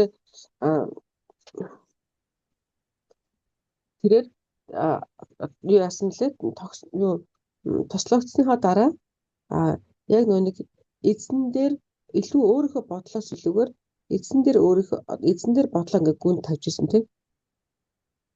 하나님은 안 계신 곳이 없는 모든 곳에 계시는 하나님이십니다. Бидний бурхан бол тэр ингээд байхгүй газар гэж байхгүй бүх зүйл дээр бүх газар бурхан шүү дээ. 그런데 그 하나님이 마치 사울로부터 나오셔가지고 사울로부터 나오셔서 다윗에게 옮겨서 가신 걸로 그렇게 보여지는 거예요. За тэгэхээр ингэдэг бурхан оршихгүй газар гэж байхгүй. Тэгээ тэр бас үнээр оршигчтэй бүх зүйлийг мэддэг. Гэтэл энэ агуулгуудаар идэвхтэй ярьсаас харах юм бол бурхан яг нэг тийм харагддаг сүнс шиг байгаа. Тэгвэл тэгэнгүүтээ Саулын бие дээр бичсэн бутад Саулын биеэс гар Давидын руу шилжиж байгаа гэдэг гэж хааш юм шиг. Тэр нь үнэхээр харагдах юм шиг ингэж харж ирж байгаа. 그것은 하나님의 존재하심의 이동이 아니고 하나님의 일하심이 이렇게 일하심의 중심 그 대상이 일해 주시는 대상이 이렇게 옮겨진 거죠. За тэгэхээр эндээс бас бид нар юу гэж хэлэхээр бурхны ажилд ямар нэгэн байдлаар хохирол учирсан гэсэн утга ерөөсөө биш. Харин эзэн бурхан өөрийнхөө ажлыг нэг нь хийхгүй байсан ч гэсэндээ нөгөөтгөр нь үргэлжлээл хийж байна гэдгийг харж байна. 하나님의 일해 주심은 하나님의 일하심은 하나님께 인정받은 자에게 일하심이 있습니다. За тэгээд эзэн бурханд хэн хэрэглэгддэг вэ гэхээр яг бурхны хүслийн дагуу хэрэглэгдэж байгаа. Өөрөө эхлээд бурханд хэрэглэгдчихэж дараад нь бурхан тэр хүнийг одоо хэрэглэдэг гэж. 하나님은 누구를 인정해 주시냐면 하나님의 말씀을 주신 그대로 순종하는 자에게 하나님은 그를 인정해 주십니다. Бурхан тэгвэл ямар хүнд дуулууртайгаар тусалдаг вэ? Тэгэхээр одоо нэг яг эзний үгийн дагуу дуулууртай үйлдэхэд хичээж байгаа хүнд бурхан тусалдаг гэсэн. 순종이란 말에는 자기 생각이 포함되지 않은 자기 생각을 섞지 않은 오직 하나님의 뜻만 그대로 따르는 순종이 하나님이 원하시는 순종이죠. Яалаа дуулууртаа дагах гэж хэлж байгаа юм. Тэгэхээр яг би чадах хүртэл дагчаад чадахгүй болцдог ийм дагалт биш тийм. Харин өдөр болгон эзний үгийн дагуу үйлсийн дагуу үйлдэлүүдийг хэлж байгаа гэсэн. 그 말은 하나님이 그의 왕이 되셨다라는 의미와 똑같은 말인 거예요. За тэгэхээр энэ үг нь болохоор юу гэдэг тийм одоо тухайн хүний нүднээр хүн захирч байгаа юм шиг боловч эцсийн дүндээ эзэн бурхандаа дуулууртай байна гэм бурхнаар тухайн улсаа ингээ удирдуулж байгаа яг ижилхэн гэсэн. 하나님은 자기를 왕으로 모신 사람을 통해서 또 다른 누군가를 다스리십니다. За тэгээ бидний бурхан яадаг гэхээр эхлээд хаан болох хүнээ сонгодог. Хаан болох хүнээ сонгоч мөхтө дараад нь одоо нөгөө нэг тий тэр хаанаар дамжуулаад ард түмнүүд рүү бас ингээд одоо өөрийнхөө нэгүүлсэн дотроо сонгодог гэсэн. 그래서 왕이 됐을 당시에 솔로몬의 마음이 하나님의 통치를 받는 마음이었기 때문에 하나님에 의해서 쓰임받을 그럴 조건이 갖추어졌다라는 의미가 있는 거죠. За тэгээ Соломоны үед болохоор чинь Израилийн улс бол тийм юугүй сайн биш байсан тийм ээ. Харин энэ дээр хэлүүлээ тэгэж гэсэндээ Соломон эзэн бурхны хүслийн дагуу ингээд сайн одоо удирддаг ийм хаан болсон гэж. 두 번째 큰 제목입니다. За одоо хэлүүлээ 9-ийн цаник 제목 нь за одоо тэгвэл одоо хэлээ 2 төсдөр орж байна. 솔로몬의 신하들. За 2 төсдрийн орчин болохоор Соломоны одоо юунууд зарцнаар гэсэн юм байна.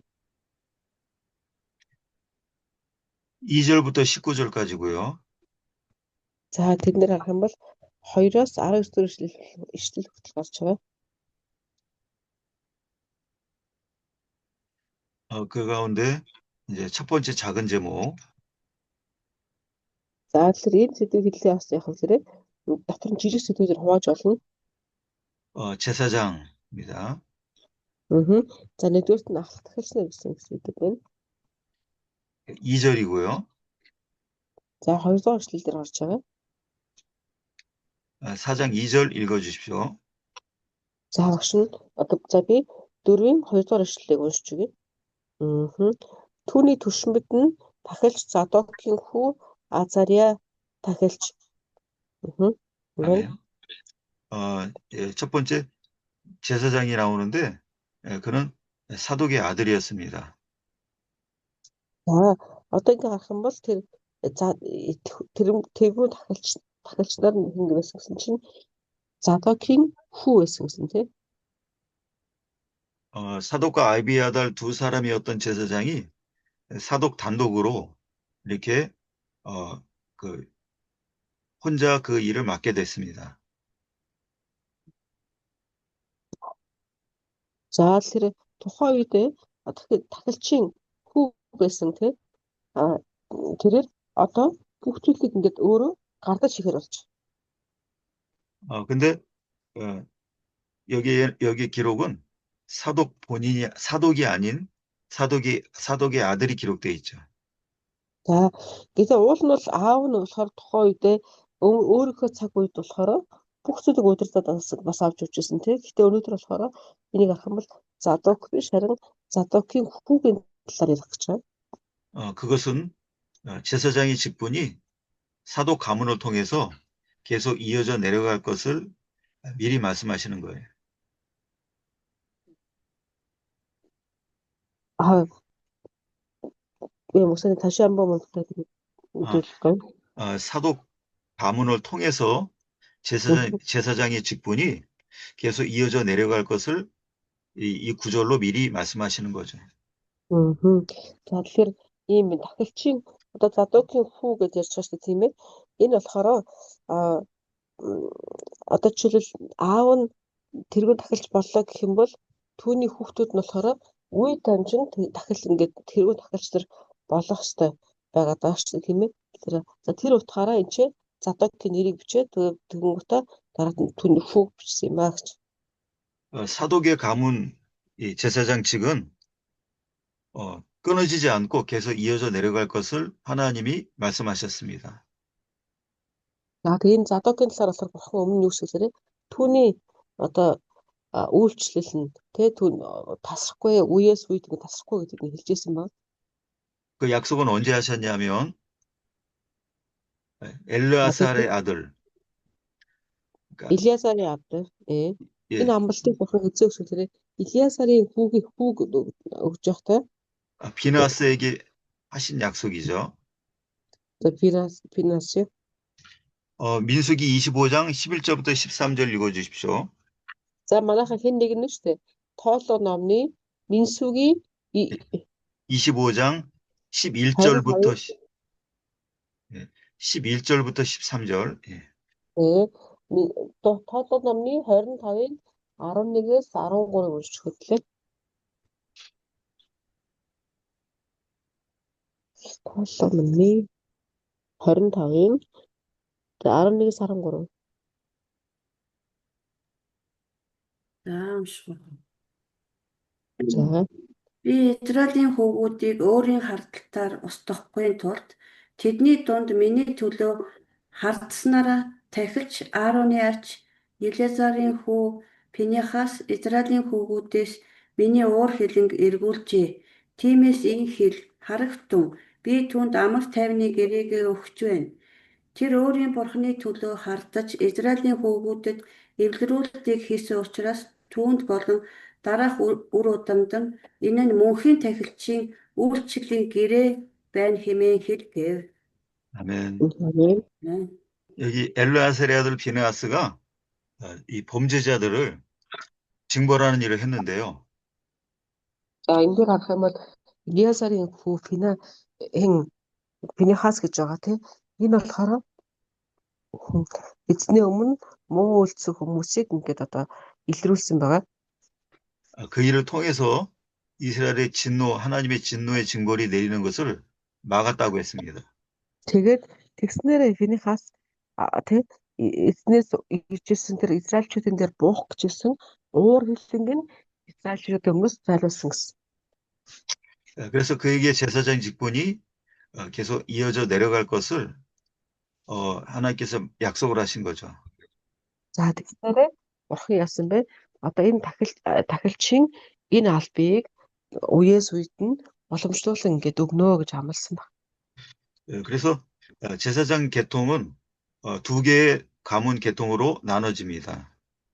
Тэгэхээр хэдlээнийг харах юм бол тахилчийн одоо энэ одоо юу үргэлжлэл нь тий хоёр тал руу хоёр зүйлээр ингээд үргэлжилж байгааг харж байна. 여기 비느하스가 속한 엘르아살 계통이 있고요. За нэгт нь болохоор Пинехасын одоо Пинехас байгаа Илиасарын одоо тэр тахилчийн юу байна те тахилчийн үр дүн гэж байх нь байна. 사독이 바로 이 엘르아살 계통의 제사장입니다. За тэгэнгүүт тэр дотор нь буюу энэ одоо өнөөдрийн хэдүүлээ нэгдүгээр хаад дөрөвдөр ярьж чад Задок гэж байгаа те энэ Задокч нь энэ одоо Пинехасын буюу энэ Илиасарын одоо удамд орт юм байна. 또 하나의 계통은 이다말의 계통입니다. Итамар. 이다말, 예. 네. За тэгвэл дахилчин дахиад нөгөө нэг удам болохоор Итамарын удам гэж байгаа. 거기는 엘리 가문, 그 사무엘 선지자가 있을 당시에 엘리 제사장 가문이 거기에 해당되는 거죠. Тэгэнгүүт энэ Итамар одоо дахилчин өөр удамдны хэн хамаардаг гэхээр нөгөө Самуэль номон дээр байдаг шүү дээ нөгөө Ели гэдэг Ели түүний хоёр хөвгүүн гэдэргээд байдаг. Тэд нэр хамаард юм байна. 그래서 아비아달은 엘리 가문이기 때문에 제사장 직분을 빼앗겼고 하나님의 약속이 이루어지기 그렇게 됐고요. За тэгэнгүүт Абиатар гэж өгдөө шүү дээ. Дахиад Абиатар тэр чинь болохоор бас дээш ингэ тоолох юм бол Елигийн одоо удмаас гаралтай юм. 하나님의 약속에 의해서 사독 가문은 계속 제사장 직분이 이어져 내려간 거죠. За тэгэхээр харин одоо энэ чинь болохоор дараагийн үр удмууд нь болохоор тэр Задокийн үр удмаас цаашаа үргэлжлээд явж байгаа тийм бурхан амттай биелэгдээд явж байгаа гэсэн үг байна. 두 번째 작은 제목. За 이제 хоёр дахь одоо жижиг сэдвээр орлоо. 서기관과 사관. 이게 지금 이 한국말 이 서기관 사관이 그 아마 다른 말로 기록되어 있을 수도 있겠는데 저기 일단 서기관은 그 계산하다 기록하다라고 그런 뜻이 있고 네. 한국말로 사관이라는 것은 기억한다 생각한다라는 의미가 있거든요. 네. 그 문구로는 어떻게 기록되어 있습니까? 두 개의 직분을 거의 비슷해요, 목사님. 예, 그럼 계산하는 자와 생각하는 자 이렇게 적으시고요. За тэгэнгүүт хоёр дахь одоо сэдвийн гарч нь болохоор бичээч болон хэрэг хөтлөгч гэж гарч тавих юм байна. Бичээч болон хэрэг хөтлөгч. 3절 한 절입니다. За 3 дугаар ишлэл ганц 3 дугаар ишлэл унших нь. 3절 한 절 읽어 주십시오. За Шишагийн хөвгүүд болох Шишагийн хөвгүүд болох Элихореф Ахианаар бичээж Ахилодын хүү Йехошафат хэрэг хөтлөгч гэсэн. 아멘. 아멘. 여기 4장은 이 사람의 이름, 그 사람의 이름이 많이 기록되어 있고 또 네. 지명, 땅의 이름, 지명이 많이 기록되어 있습니다. За хэдүүлээ энэ нэгдүгээр хаад номны дөрөвдүгээр бүлгийг ер нь харах юм бол хүний нэрнүүд их бичигдсэн бас газрын нэрнүүд их бичигдсэн гараа шүү. 사람에 대한 그 설명은 그가 행한 행적, 성경에 기록되어 있는 그 행적 외에는 다른 자료를 찾을 수 없습니다. За тэгэхээр хэдүүлээ одоо нөгөө нэг энэ хүмүүсийн нэрүүдийг ингээ харах юм бол тэр хийсэн тэр одоо энэ нэртэй холбоотой дээр үеийнх нь хүмүүсийг хийсэн үйлдэл гэх мэтчсэн зүйлсүүдээс хэдлээ энэ яг ямар очтой нэр юм бэ гэдэг ингээд ойлгох боломжтой. 그래서 행적이 기록되어 있지 않는 그 인물은 그 이름을 가지고 그를 알아볼 수 있는 거예요. Тэгэхээр хэдүүлээ эндээс бас яг хэрэг тухайн хүмүүсийн нэрээр нь одоо ингээд хөөгд явах юм бол энэ хүн яг ямар учиртай байсан гэдгийг бас мэдэх боломжтой. 근데 그러기 위해서는 그 원어의 문법적인 설명이 필요한데 그것은 조금 그 어려운 점이 있으니까 행적이 없는 인물은 간단히 그 직분만 설명하고 넘어갈 겁니다. Тэгэхээр хэдүүлээ ингээд яг Библиэр тусгай тэмдэглэгдсэн одоо нэг нэрнэн дээр гэхэд чинь тусгай өөр газар тэмдэглэгдсэн хүмүүс ч байна. Эсвэл зөвхөн зөвхөн нэрэнд дурддаад өнгөрсөн хүмүүс ч бас байгаа байхгүй Библиэр.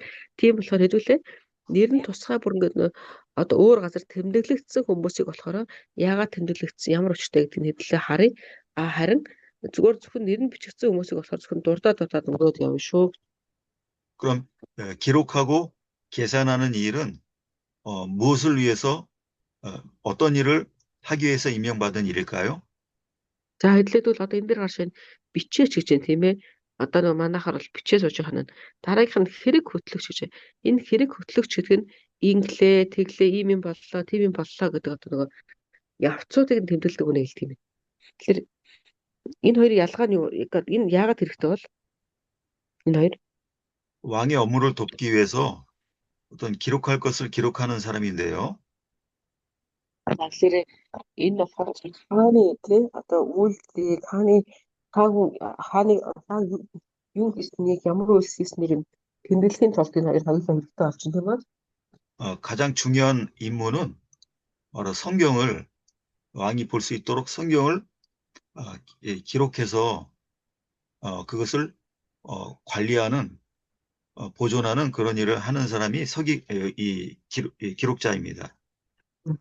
За тэгэхээр хамгийн чухал зүйл нь болохоор тэр энэ бичээч хүний хувьд болохоор тий хаана одоо библийг одоо унших үед нь эсвэл хааны одоо үйлдэж байгаа үйлдэлүүдийг нь эдгээр зүйлсүүдийг нь одоо хийдэг тэг хамгийн их тэмдэглэж үлдээсэн нэг хүн бол бичээч хүн байна.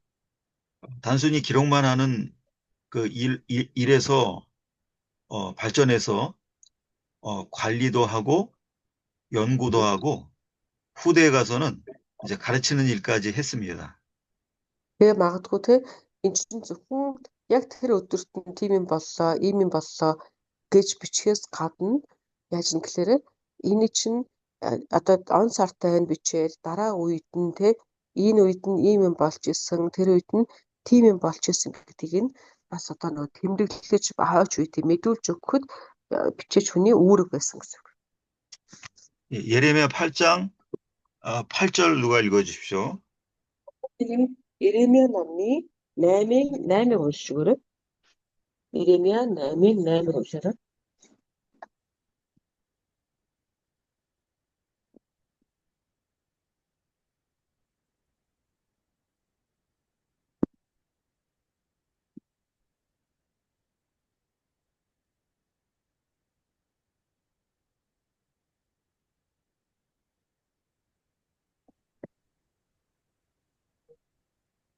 Бид мэргэн эзний хууль бидэнд байна гэж та нар яаж хэлж чадна вэ? Үзэгтэн гүүш нарын худалч үзэг хуулийг худал болгожээ. 아멘. 아멘. 구약 시대 때는 이렇게 서기관이 주로 이제 성경 기록하는 일을 주로 했다라는 것을 우리가 이 구절 통해 알 수 있고요. За гэхдээ эдгээр харах юм бол те аливаа зүйл дээр тэр гүүш нарын бичвэр гэдэг зүйл бас чухал ач холбогдолтой байсан гэдгийг хэлээ харж болохоор байна те. 신약으로 넘어와서는 그것을 관리하고 보관하고 또 사람들에게 필요에 따라서 그것을 보여주는 일도 했다는 걸 알 수 있죠. Эндээс харах юм бол одоо тэр гүүш гэдэг бичээч гэсэн шүү дээ тийм ээ. Тэр гүүш нарын одоо нөгөө бичвэрүүдийг хадгалдаг тий яг хэрэг болох юм бол гаргаж ирж үзсгээдэг тий одоо түүнээс ингээд одоо сурах зүйлээ сурдаг ийм байсан гэдэг эндээс харж болно. 또 특별히 성경을 연구해서 가르치는 일까지 했다라는 것을 우리가 신약 성경을 통해서 알 수 있습니다.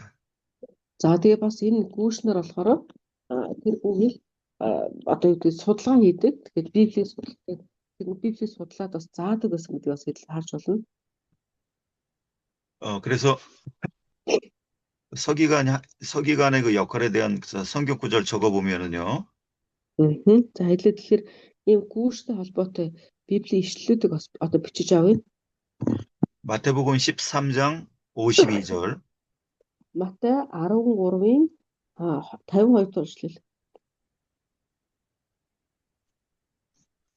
그다음에 마가복음 1장 22절. За Марк 1-ийн 22. 또 누가복음 20장 46절. За тэгээ Лук номны 20-ийн 46.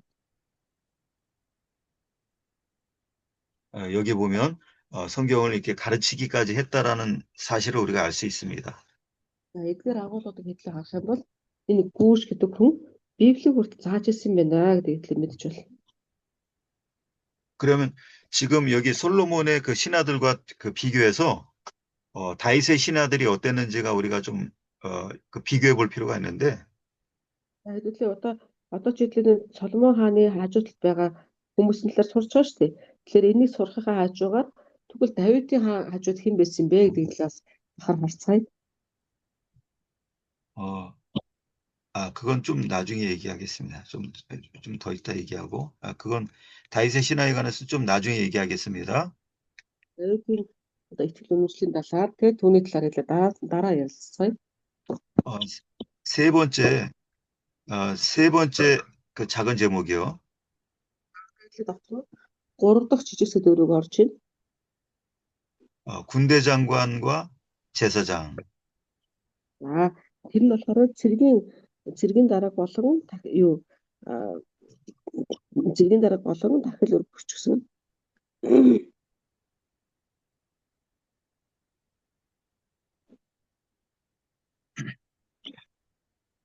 구절은 4절 한 절이고요.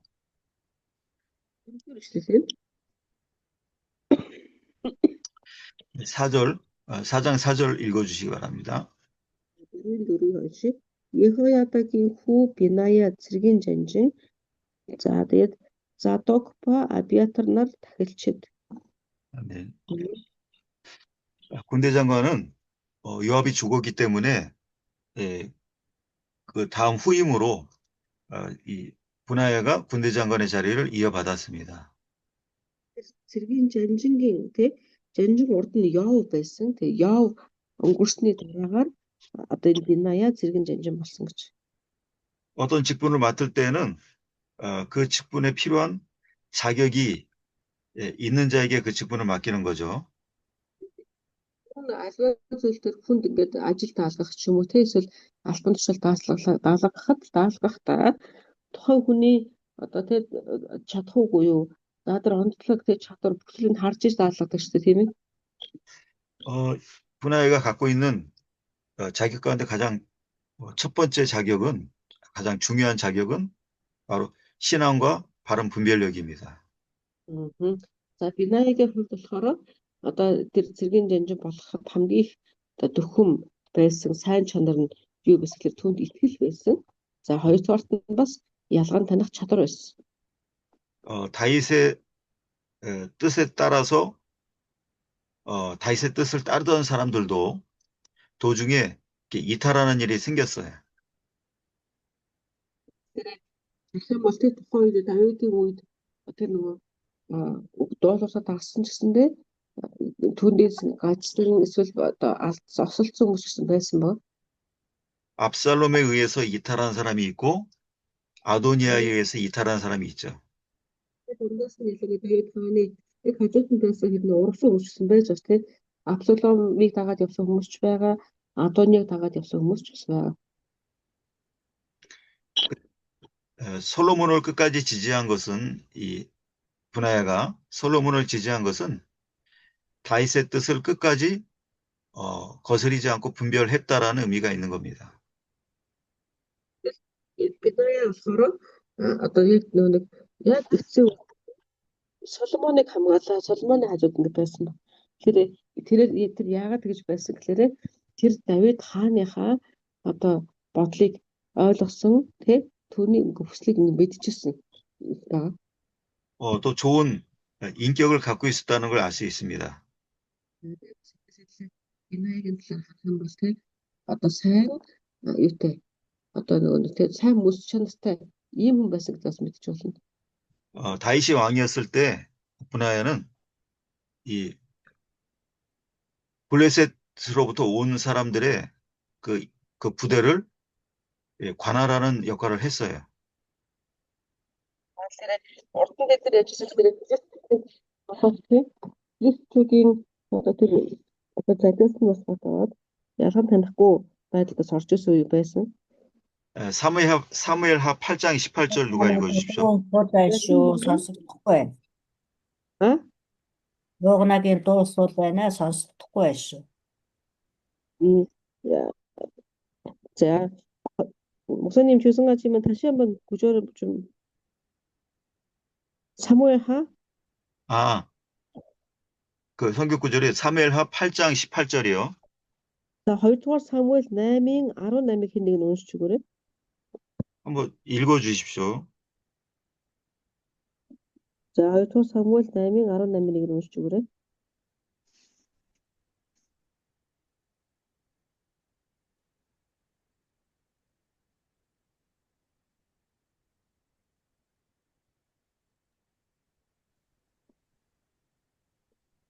За Ехоятагийн хүү Беньян Кирэтчүүд болон Пелетчүүдийн захирагч Давидын хөвгүүд зөвлөх сайдууд болов.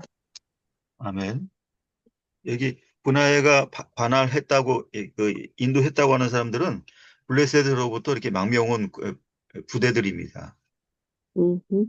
За тэгэхээр энэ дэр харахаар Бинаягийн удирдсан хүмүүс гэж харж байна тийм байгаас энэ дэр болохоор чинь ихэнхдээ нөгөө нэг одоо цэргүүд байсан гэсэн үг байгаа. 그래서 온 사람들을 관할하기 위해서는 그만큼의 그 인격이 그 인자한 성품의 그 인격이 필요합니다.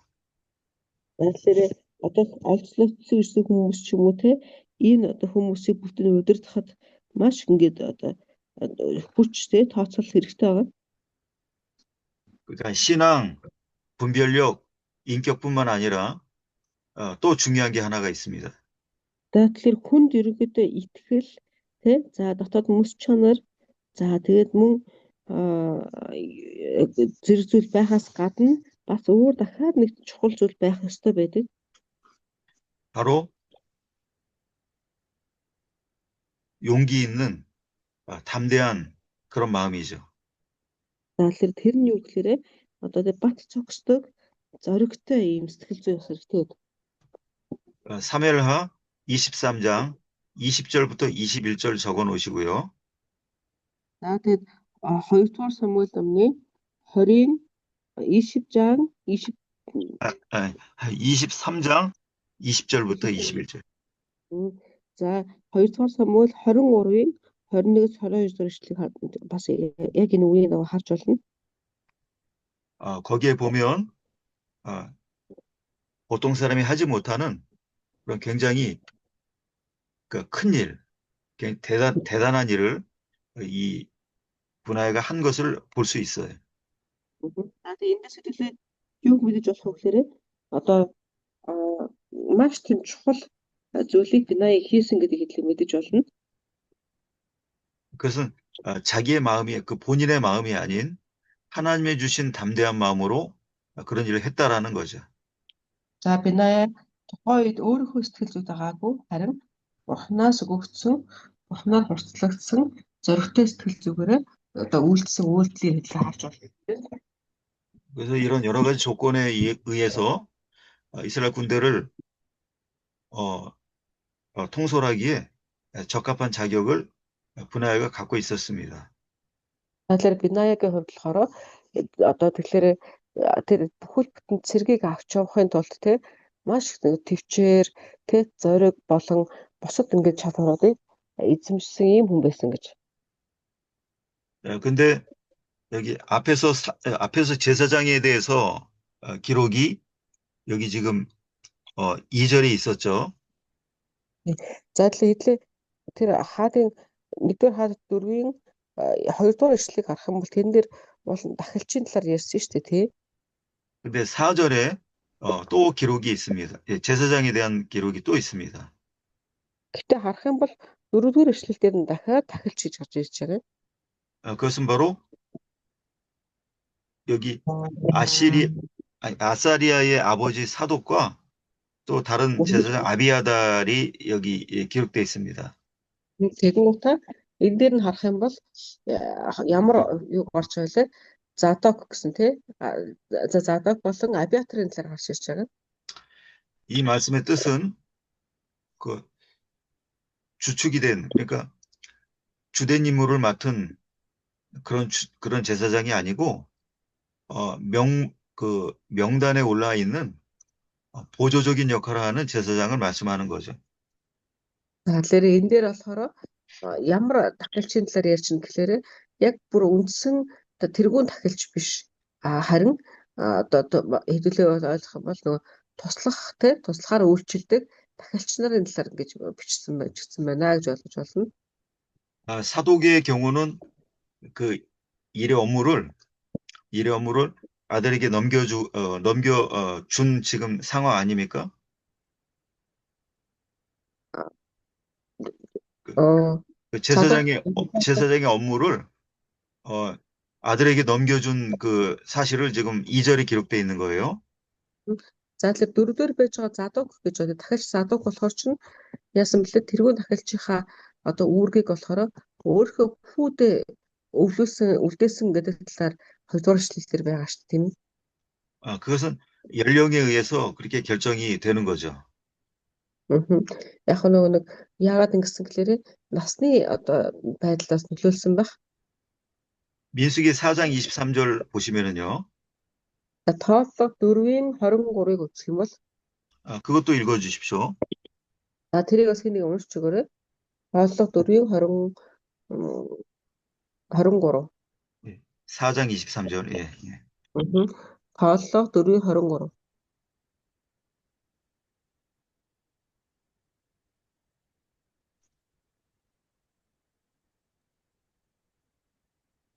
За тооллого 4:23.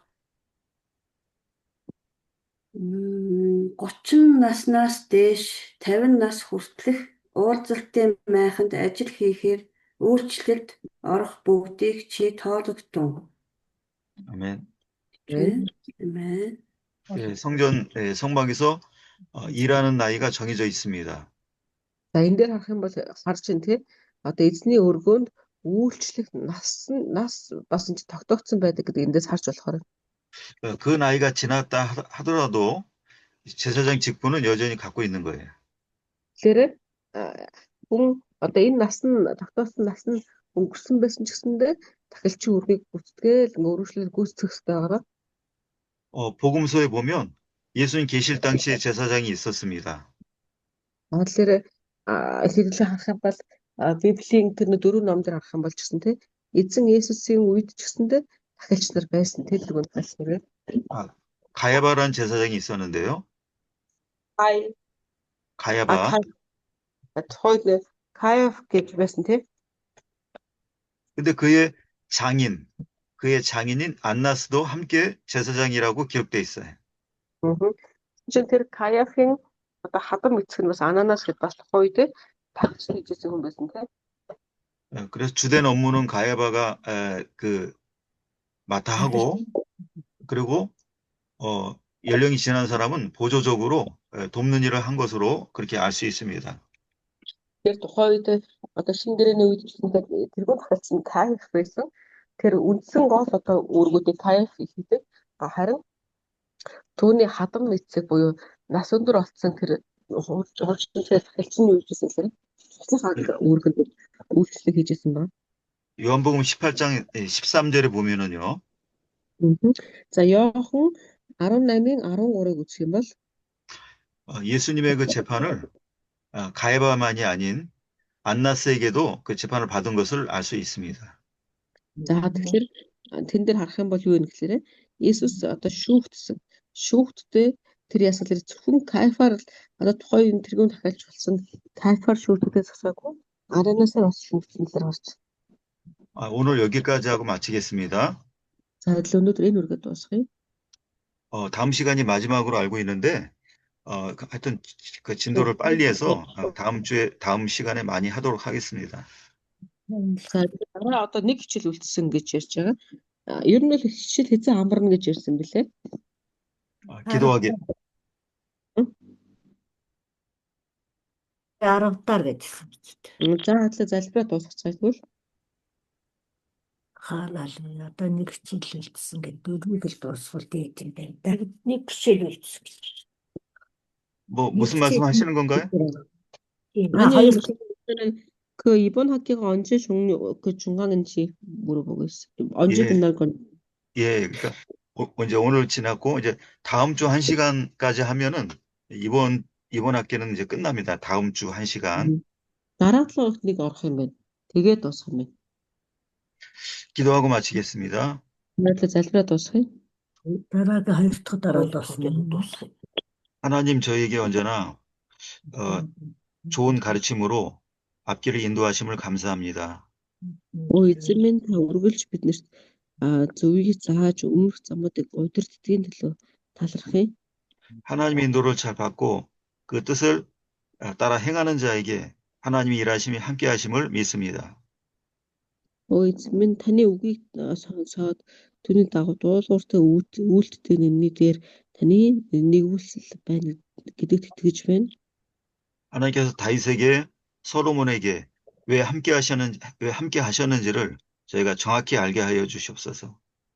Эзэн минь бурхан та тэр Давид болон Соломонд хэрхэн үйлдэлсэн шигээ биднэртэй бас үйлдэж өгөөч. 그들이 걸어갔던 발자취를 저희도 따르게 하여 주시고 Мөн тэдний одоо алхсан тэр алхаа болгон тэр биднийг бас тавьж өгөөч. 그들에게 나타났던 영광의 일이 저에게도 나타나게 하여 주시옵소서. Эзэн минь биднэрт үйлдэгдэж байгаа таны авалтрын тэр үйлсүүд энэ цагт ч мөн үйлдэх болтугай. 하나님의 살아계심을 알림으로 많은 사람으로 하여금 하나님을 두려워하게 하여 주시옵소서. Эзэн минь таны одоо үйлцсэн үйлсүүд бидний амьдралд ч гэсэндээ олонтоо үйлдэгдэж бид тэр болгон дээр ухаарлыг авах болтугай. 하나님의 통치가 저희를 통해서 저희와 관계된 모든 사람에게 이루어지게 하여 주시옵소서. Одоо удирдлага таны нэгүсэл биднэртэй хамт байж биднэр дамжуулаад олон хүмүүст хүрэх болтугай. 예수님의 이름으로 기도하옵나이다. Эзэн Есүсийн нэрээр залбирanгуйлаа. 아멘. 나갈츠나. 아유, 우리 사모님 몸 아프신데 통역하시느라 수고 많으셨습니다. 이래 나타나 가이 반대 해주고 남아 앞쪽 따로. 픽션. 픽션. Намжламагч мик хаагаарай.